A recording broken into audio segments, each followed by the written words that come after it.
Je donne maintenant la parole au représentant du Vietnam afin qu'il présente une allocution du chef d'État. Monsieur le vice-président, j'ai l'insigne honneur de présenter une déclaration préenregistrée de Son Excellence Monsieur Nguyen Phu Trong, président de la République socialiste de Vietnam.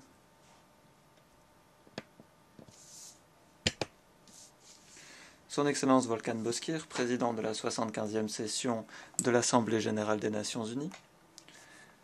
Son Excellence Antonio Guterres, secrétaire général de l'Organisation des Nations unies. Mesdames et messieurs, je souhaiterais féliciter Son Excellence Volkan Bozkır de son élection en tant que président de la 75e session de l'Assemblée générale des Nations unies. Je suis convaincu que sous votre houlette avisée, notre session sera couronnée de succès.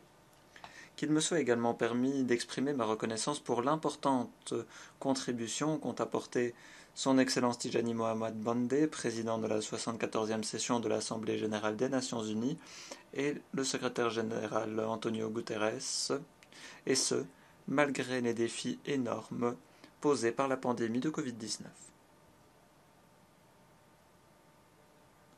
Monsieur le Président, nous célébrons le 75e anniversaire de l'Organisation des Nations unies et entamons la 3e décennie du XXIe siècle dans des circonstances extraordinaires.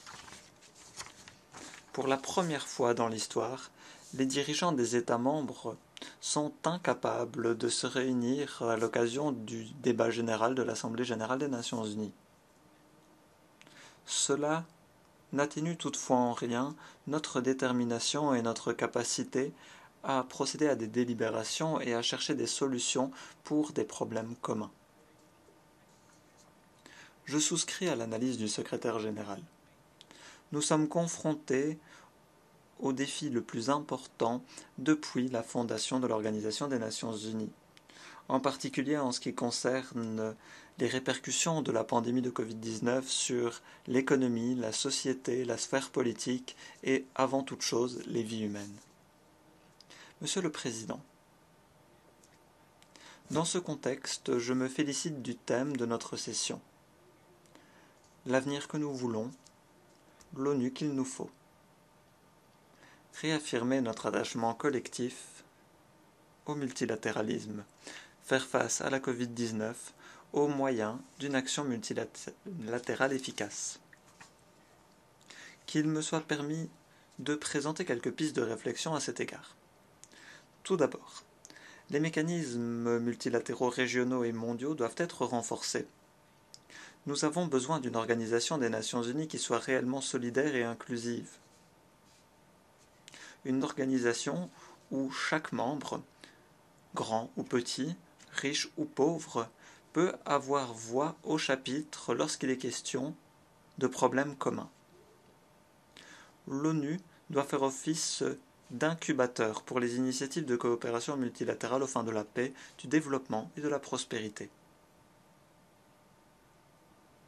Des réformes supplémentaires devraient être entreprises afin de transformer l'ONU en une organisation plus robuste et plus efficace qui soit à même de jouer son rôle, à savoir harmoniser les intérêts et les comportements des États face aux profonds bouleversements de l'heure.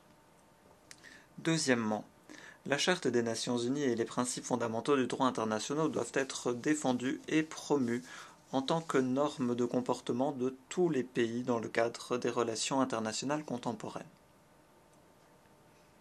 Nous devons faire preuve de détermination et de persévérance afin de promouvoir la coopération et l'amitié et ainsi lutter contre les conflits et l'hostilité.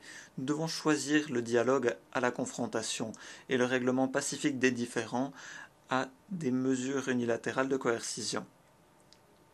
C'est dans cet esprit que le Vietnam demande la levée des sanctions unilatérales qui nuisent au développement socio-économique des pays et aux moyens de subsistance de la population. Et en particulier, le Vietnam demande la levée du blocus imposé à Cuba.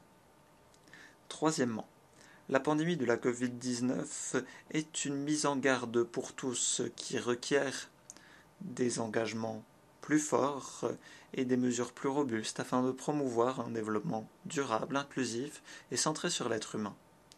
Le programme de développement durable de l'horizon 2030 devrait demeurer notre cadre de coopération afin de surmonter la pandémie et assurer une relance pérenne.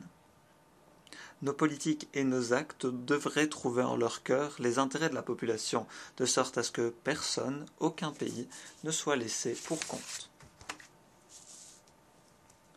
Les pays en développement devraient recevoir une assistance financière, ainsi qu'une aide aux échanges et au transfert des technologies, afin d'appliquer les objectifs de développement durable.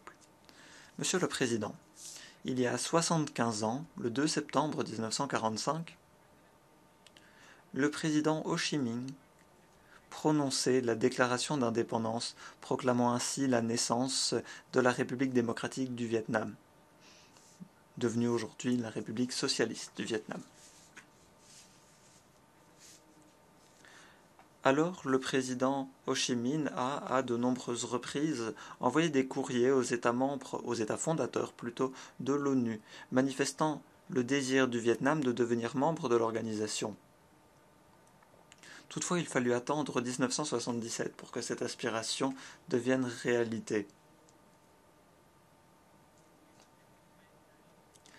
Mais la longue lutte tenace du Vietnam visant à gagner l'indépendance nationale et à la défendre, tout comme la souveraineté et l'intégrité territoriale, a fait office de contribution concrète au mouvement mondial en faveur de la paix, de la démocratie et du progrès social, c'est-à-dire les mêmes nobles objectifs auxquels l'ONU aspire.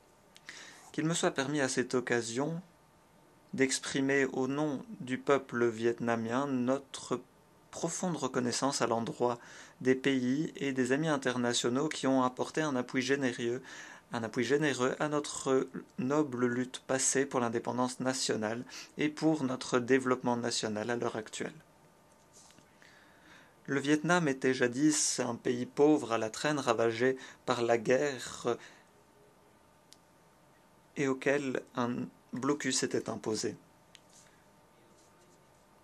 Après 35 ans de réforme d'Oi Moi, le Vietnam est devenu un pays en développement à revenu intermédiaire et entend devenir d'ici 2045 un pays industrialisé à haut revenu.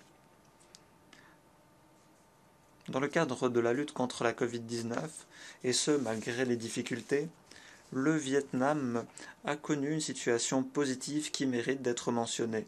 Nous avons pu avec fruit endiguer la pandémie tout en promouvant le développement socio-économique.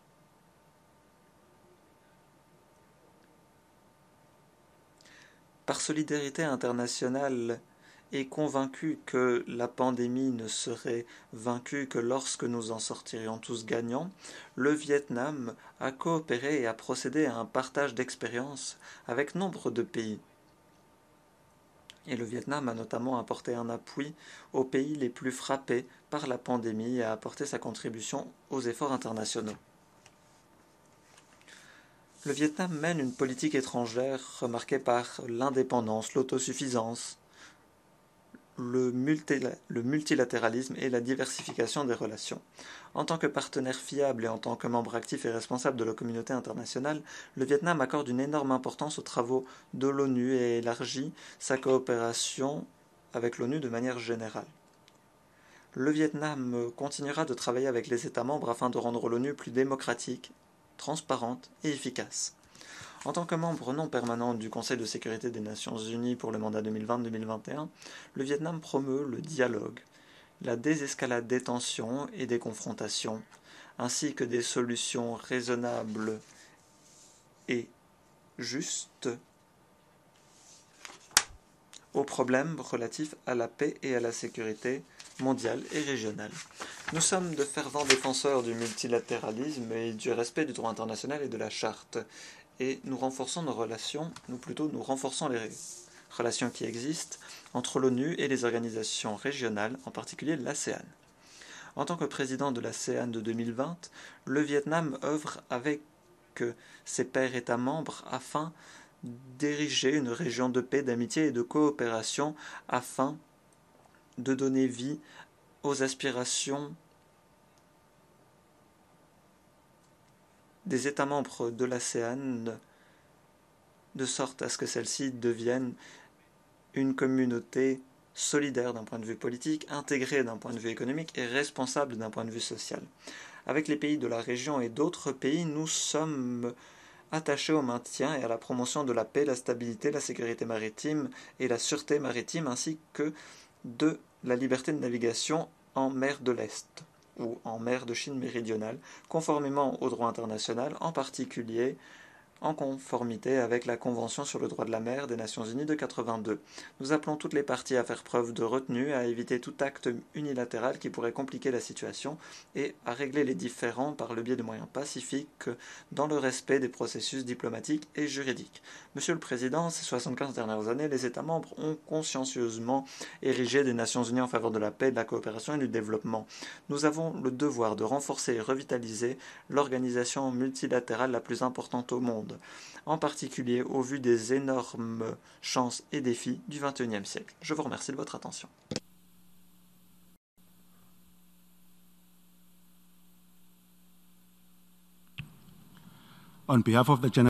Au nom de l'Assemblée générale, je remercie le président de la République socialiste du Vietnam de la déclaration qu'il vient de prononcer. Je donne maintenant la parole au représentant du Zimbabwe qui va présenter la déclaration de son chef.